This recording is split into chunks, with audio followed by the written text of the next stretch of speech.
In the future, humanity goes downhill since no new babies have been born for 18 years. A global infertility crisis has affected all women, marking this as the final generation of humanity. This has sparked civil unrest and the downfall of governments across the globe, except for Britain. Britain stands alone as the last surviving nation, maintaining order under military control. Consequently, a wave of illegal immigrants floods into Britain, seeking refuge. Sadly, these immigrants face inhumane treatment, enduring brutal atrocities and executions. Amidst this turmoil, a British man named Theo walks into a coffee shop where patrons are engrossed in watching the news broadcast about Diego Ricardo, the youngest person on the planet at age 18, brutally stabbed and murdered outside a bar in Argentina. Theo grabs his coffee and exits the shop. Suddenly a deafening blast erupts behind him in the coffee shop, claiming the lives of everyone inside and injuring a few passers-by. Following that, Theo goes to his workplace, where everyone is sad about the news of the death of Diego Ricardo. Seeing that, Theo goes to his boss and lies that the death of Diego has affected him more than he expected, and he requests to work from home for the day. His boss grants him permission, so Theo boards a train to get home. On his way, several illegal immigrants attack the train by throwing stones, but fortunately, the train's windows are equipped with iron grills that shield passengers from harm. After getting off the train, Theo meets his friend Jasper, who takes him to his home hidden amidst the jungle. Jasper is a former political cartoonist, who lives there with his paralyzed wife. Theo relaxes at Jasper's home while casually discussing the Human Project, a conspiracy organization working on a solution to humanity's infertility crisis. Theo expresses his belief that even if the Human Project is real, there is no longer any hope because the world has been irreversibly damaged, and humanity's extinction seems inevitable. The next morning, as Theo leaves for his office, members of the Fishies group kidnap him in a car. The Fishies are a militant group advocating for the rights of immigrants. They take Theo to his ex-wife Julian, who is the leader of Fishies, and whom Theo hasn't seen for 20 years. This is due to the tragic loss of their son Dylan 20 years ago, which strained their relationship and eventually led to their separation. Julian requests that Theo use his government connections to obtain transit papers for a refugee woman named Key, who needs to be transported to the coast past security checkpoints. She even offers Theo €5,000 for this task. Initially Theo turns down the offer, stating that it is too dangerous, but after a bit of intimidation he reluctantly agrees to help.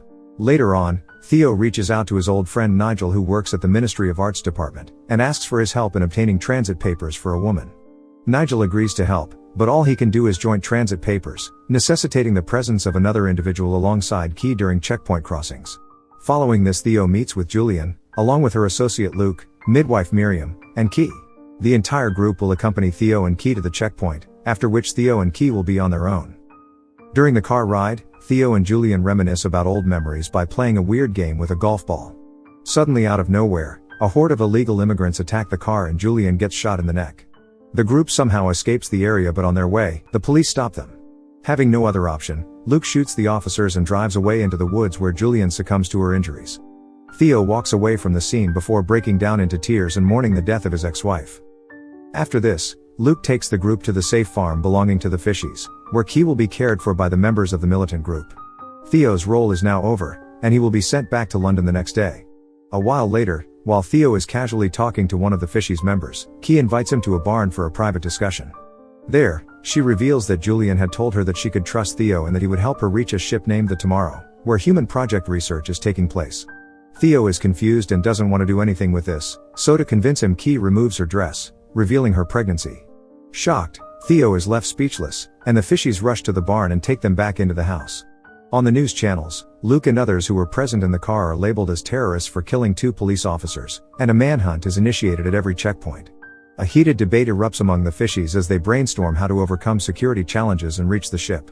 Luke suggests that they should proceed with Key's delivery right here, and will take her to the ship once the matter settles down. However, Theo proposes otherwise, suggesting that they should make Key's pregnancy public. Another Fishies member argues that if they do this, the government will take her baby and treat Key just like any other illegal immigrant. Faced with limited options, they all come to the conclusion to proceed with Key's delivery at the current location. At midnight, Theo catches the rumble of a motorcycle downstairs. He goes down to find Luke talking to some people. Eavesdropping on their conversation, Theo discovers that Luke orchestrated the killing of Julian the previous morning so he could become the new leader of the Fishies. Moreover, he plans to kill Theo the next morning under the pretext of dropping him off in London, all part of a scheme to use Key's baby for his political gain. Shocked by this revelation, Theo promptly alerts Key and the midwife about the imminent danger, stressing the need to leave immediately. He quietly takes out the keys to all the cars to prevent Luke and his accomplices from pursuing them. The trio swiftly gets into a car and speeds away, with Luke's men chasing them on foot. Unfortunately, the car breaks down after a short distance, and the fishies are closing in. In a stroke of luck, Theo manages to jumpstart the car just in time before the fishies can capture them. He drives straight to his friend Jasper's house and shares the entire story with him. Jasper is astonished to learn about Key's pregnancy, considering it's been 18 years since anyone has been pregnant. Afterward, he prepares a meal for everyone and leaves the house after eating. After a while, Theo casually asks Key about the father of her baby. Key tells that she doesn't know the wanker's name and only discovered her pregnancy when she started experiencing symptoms such as vomiting and her belly growing larger. Later, Jasper returns home and informs them that he has found a way to get Key to the ship.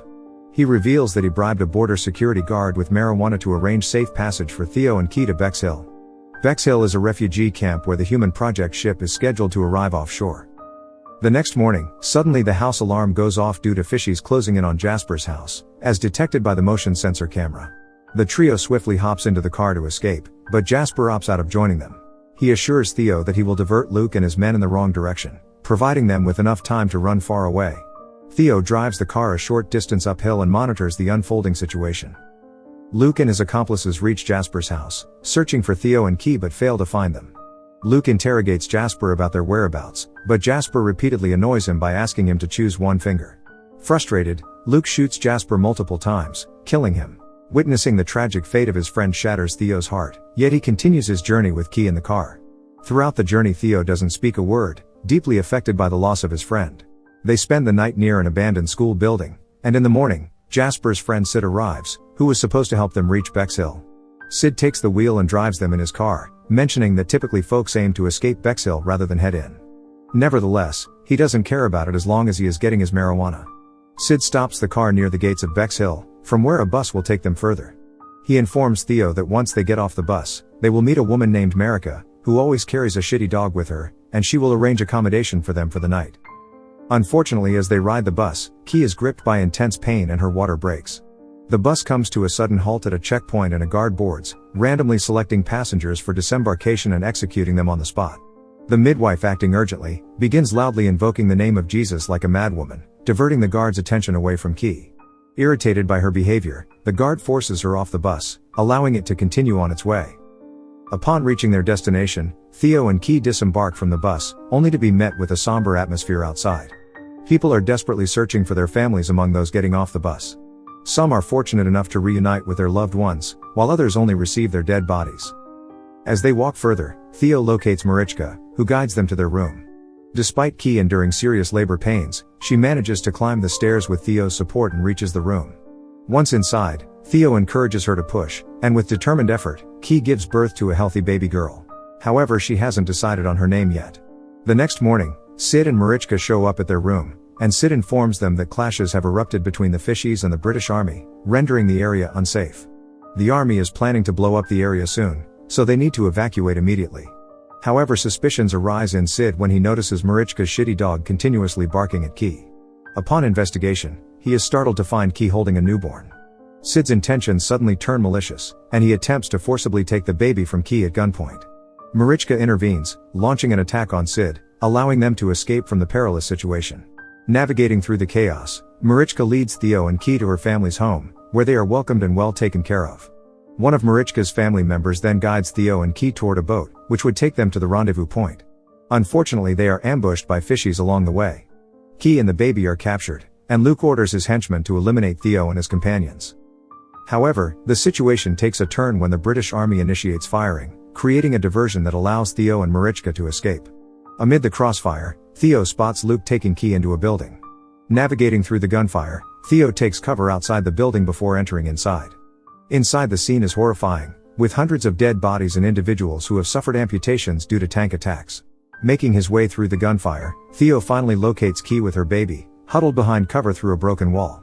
As Theo begins to take Key to safety, a wounded Luke tries to stop him, arguing that the baby is their last hope. However, when Theo reveals that it's a baby girl, Luke's hope shatters. Just as Theo exits the room, it falls victim to the explosion, resulting in Luke's demise. The deafening blast causes the baby to cry loudly, capturing the attention of both the fishies and the army. The gunfire abruptly stops as both parties are left in awe. They allow the trio to pass before starting to fight again once they reach a safe distance. They reunite with Marichka, who leads them to a boat in a tunnel that connects to the ocean. Upon reaching the ocean, they witness British fighter jets conducting airstrikes on Bexhill, reducing it to ashes. Theo rows the boat to the rendezvous point in heavy fog. Suddenly Key spots blood on the boat, and it becomes apparent that Theo has been shot and is slowly succumbing to his injuries. Assuring Key that he is fine, Theo instructs her on how to calm the crying baby by gently tapping her back. The baby gradually quiets down and Key decides to name her Dylan, in honor of Theo's and Julian's lost son. As the Tomorrow ship approaches through the mist, Theo smiles weakly and peacefully passes away. The scene then cuts to black, and the laughter of children is heard, signifying that humanity is thriving once again as the infertility crisis is solved. The IMDb rating of this movie is 7.9 and I think it's perfect. See you in the next video, till then take care and goodbye.